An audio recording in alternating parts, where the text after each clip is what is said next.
The Pentagon, as you see, is holding a press conference right now to try to unwind and define the chaos in Afghanistan, if that is indeed possible. We've all been horrified by what we're seeing.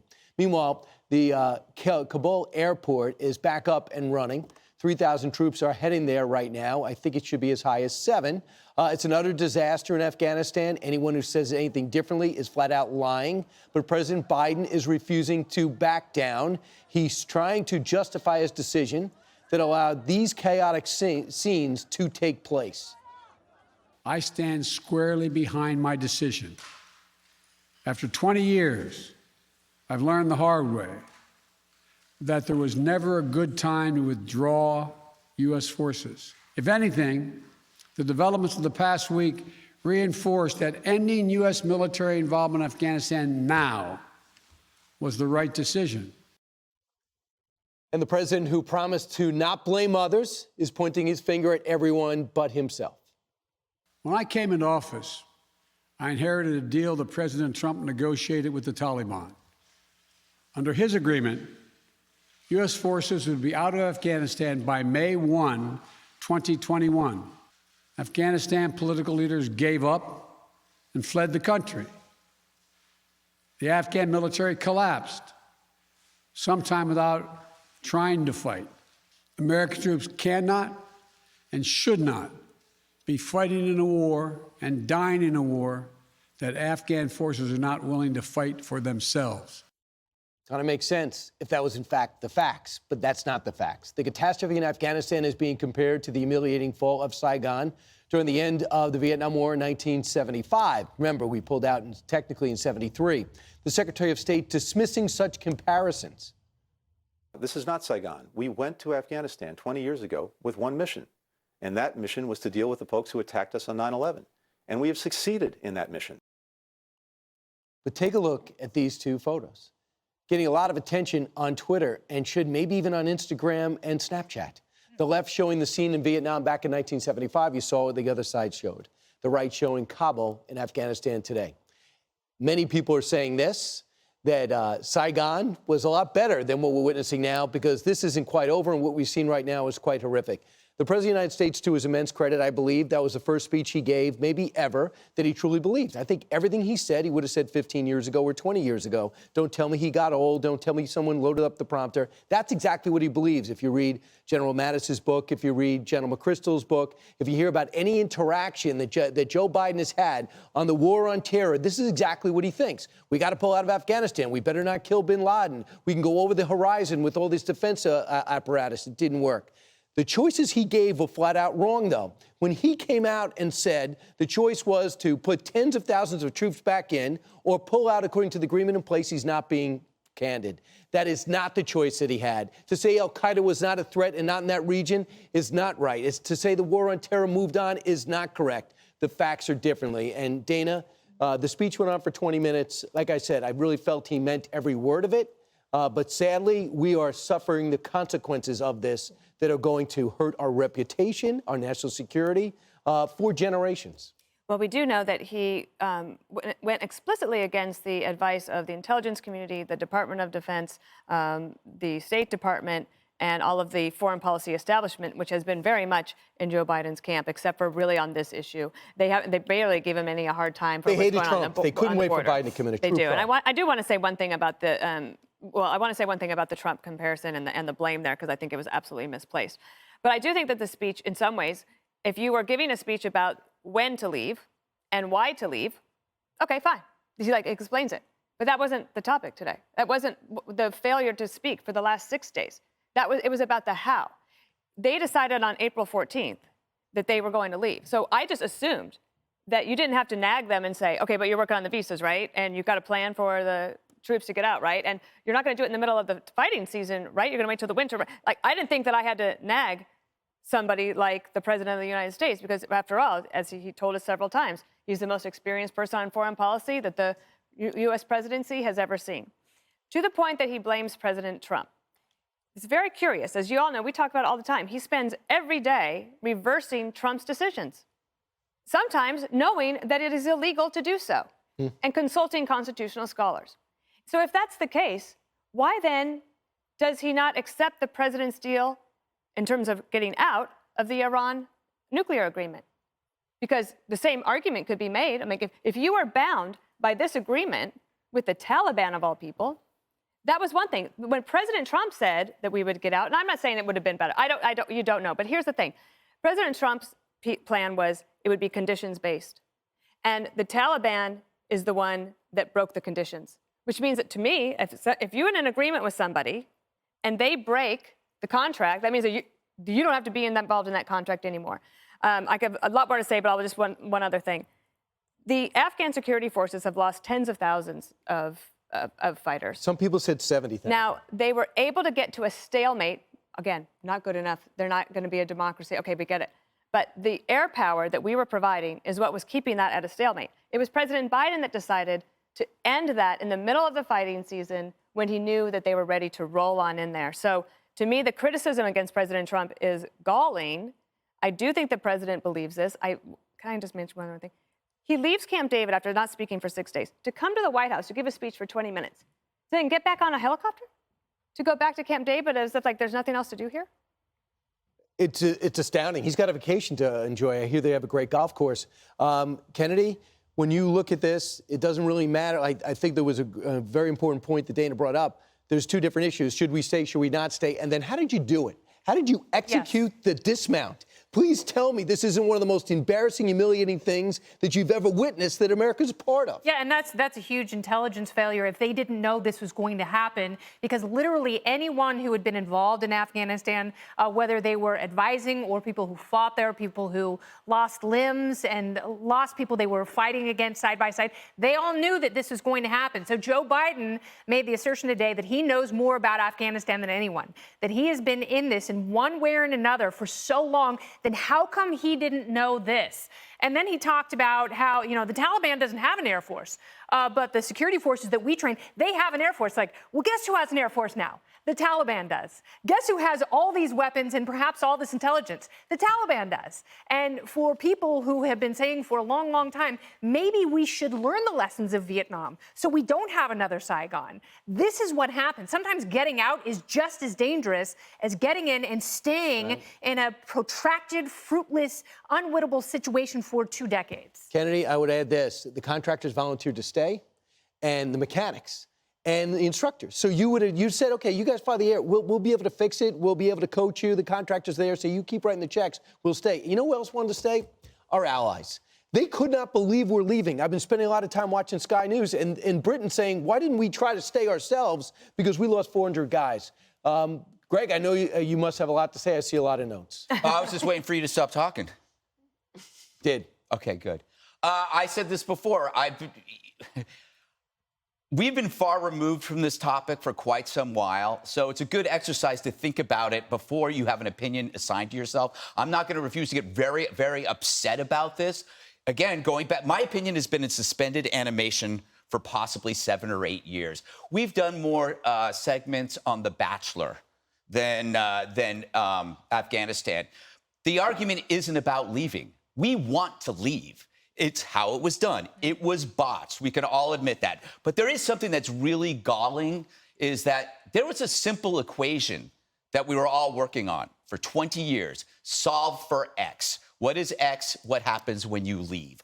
I cannot believe, with all these experts and all these commanders and all these really, really bright people, we couldn't foresee this. 20 years, we couldn't prepare for this. If you followed that equation, solve for that one solution, we probably would have killed more Taliban. We would have been we didn't wage a war. We were babysitting. We didn't wage a war. We were trying to keep the peace. And I think that's where we are now. So I sound cynical and I'm skeptical, but I'm a little pissed off that everybody assumed that it was going to collapse. You listen to people are saying, I didn't think it would collapse as quickly as it did, but it did. It's like, so wait, everybody knew that it would collapse even after all this training and intelligence? Don't get mad at people who are happy that we're leaving. Don't call them quitters or that somehow they're letting other people down. No, they're just as disgusted as everybody else about this. We're disgusted how this turned out, but it's not because we want to leave that's bad. We just wanted this done correctly. But by the way, We were too busy. Think about all the stuff that we talk about on this show. We were too busy talking about a commander who was recommending an anti-racism book to his troops. We had another, what was that freaking name? I can't remember. The PC recruitment ads. Right? We were so obsessed with the virtue signaling, debating trans and military, that we actually stopped paying attention about the true evil. We sat here, we obsessed over January 6th, right? We obsessed over this white supremacy that's everywhere. No, we have the Taliban, we have the terror. It's right there. And now suddenly we're all upset. Where's your solution? I've been on this forever, so I don't want to. No, I'm not. That's why I'm talking for myself, Brian. Jessica, go ahead. A couple of things. So I find with these speeches that I always want to pick elements of it and reorg the order, right? And maybe that just means later in life I'd like to be a speechwriter. Someone would hire me for that. But there was a lot in it that I wanted to hear, including the buck stops with me. That's what I wanted, but I wanted it first. Because the buck stops with me came after the blaming of everyone else. Right, and that is, I think, what Democrats and supporters of the president and his foreign policy positions had really wanted to hear, which is, I do take responsibility. I think it was the right choice, but it ultimately falls at my feet. And yes, I might be the fourth president that has overseen this conflict. And I thought it was a very smart line to say, I'm not going to pass this on to a fifth president, because 70% of the American populace wants out of Afghanistan. But at what cost? Sure. Like you always should say, but do you understand if the terror attack at home and it came from there, would it be worth leaving? I understand. I think the idea is people don't want to be subject to a terrorist attack, but that we should be able to manage something like this after 2 decades and getting to know the people so well. Not after we leave. Okay. So there was one thing that he said that stuck out to me, which was our goal was never nation building. And that's not true. Our goal was nation building, or at least in piecemeal, it has dripped out throughout this, because we wanted to build a thriving civil society and a democracy. So women like that poor Afghan reporter who definitely had the most poignant moment of that briefing, where she said, she put up her mask, had her home flag on it, and she said, where is my president? And she was talking about President Ghani, who left yesterday, and we don't know where he is. And we did, and I believed in it, tried to create a safe place for minorities in Afghanistan to be, for women to thrive, to have a chance at having a business, to have a good job, to not be subjugated to the whims of their husbands, et cetera. And I think that we need to talk about that more, because I've been looking at what the kind of neocon establishment is saying about this, like the Council on Foreign Relations, people who put out a lot of ideas that I generally agree with as a moderate kind of democratic hawk. And they're saying this is not binary. It's not out or in. It's how we get out. And nobody disagrees about the out. It's just the way that we get there. And I didn't hear details. We heard 22,000 maybe people can come here. There are definitely 22,000 Afghanis who want to come here. How are you going to make sure that our weapons do not end up the Taliban's weapons? There was no guarantee of that in that press conference. And that's the scariest thing, not just in terms of the air fleet, but the weapons on the ground. No, it's scarier? The prisons.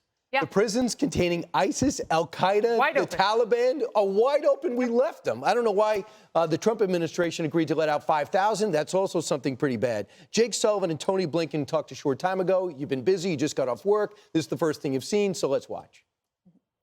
The president did not think it was inevitable that the Taliban were going to take control of Afghanistan. He thought the Afghan National Security Forces could step up and fight, because we spent 20 years, tens of billions of dollars training them, giving them the best equipment, giving them support of U.S. forces for 20 years. We've seen that force has been unable to defend the country, and that has happened more quickly than we anticipated. All right, so they got the talking points down. Those are the highlights. That was the preview of the speech that we would take in. Okay, we can analyze how we got here, and I think there's 2 books coming out now that talks about our missteps in Afghanistan. But Dana, let's talk about now. Okay. Right now, I've never seen a situation like that on the airport in my life. You're running as fast as you can on the tarmac with the biggest plane I've ever seen, and you have hundreds, if not thousands, of Afghans dying to get in. So their answer is, let's just shut down the airport till we secure it, I guess, until the 7,000 Marines arrive.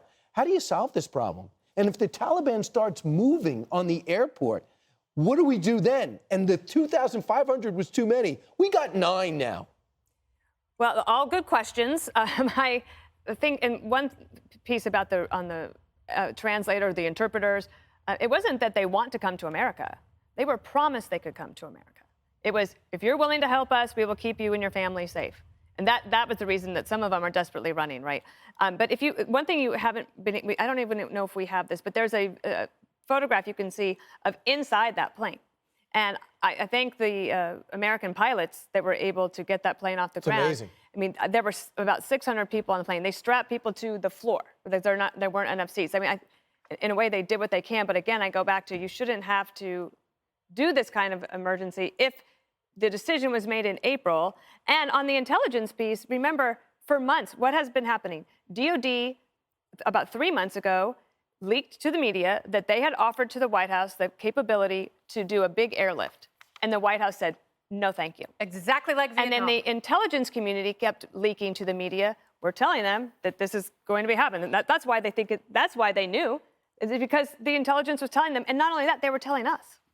So and the American people shouldn't have to, again, micromanage the process. The process should be managed by the White House itself. And can I just give you a little bit of insight? What they keep saying is Trump was going to pull out, and they said that the Defense Department was rolling him. The Pentagon was not listening to him. No, it was. They were persuading him. Because I know the people that were trying to persuade him, in a lot of cases, they were upset about Syria. He wanted to pull all the way out. He left some there. When he wanted to pull all the way out of Afghanistan, he paused, not because they won, it's because he listened. So, Greg, I know you've turned 2 more pages. So, what else do you have? No. You asked what can be done. I've always felt if you watch The Five, I often overuse the phrase "the prison of 2 ideas." Here again, we're stuck in one. I don't get cable at home. Sorry. I think we Biden missed an opportunity to redefine the mission. If they're not going to fight, we don't fight, but we can redefine our role, right? So. We're terror control. We're not in a war. We've talked about this before. We are terror control. It's like pest control. It's maintenance and it's forever. But not over the horizon. Yeah, over the horizon doesn't work. No. But if you redefine it as that, people understand that it's an ongoing thing. It's like policing, and you got to clean it. You got to clean out certain places periodically. That's how you look at this. Someone needs to kind of make that idea clear to everybody that we're not interested in wars. I agree with you. I thought the 5th president thing was super strong, but he was missing that next part, which is this is what we do about terror. Yeah. And I think well, he gave in that entire speech, he said, let's talk about how we got here. And he starts with the invasion of Afghanistan. Yeah. That's actually not it was not something called 9/11. That was not the beginning. And that was really, I would have added that line in there. It's like, well, we're about to have the anniversary, the 20th anniversary. You look at the families who have spent 20 years without their loved ones. Also the veterans who have spoken very movingly over the past few days, the Gold Star widows. They are all sitting there going, wait, no, we actually remember. The whole phrase of never forget didn't start in October when there was an invasion of Afghanistan. It started on September 11th. And Dana, they don't need never forget. They can't forget because they live with it every day. Hey, Sean Hannity here. Hey, click here to subscribe to Fox News YouTube page and catch our hottest interviews and most compelling analysis. You will not get it anywhere else.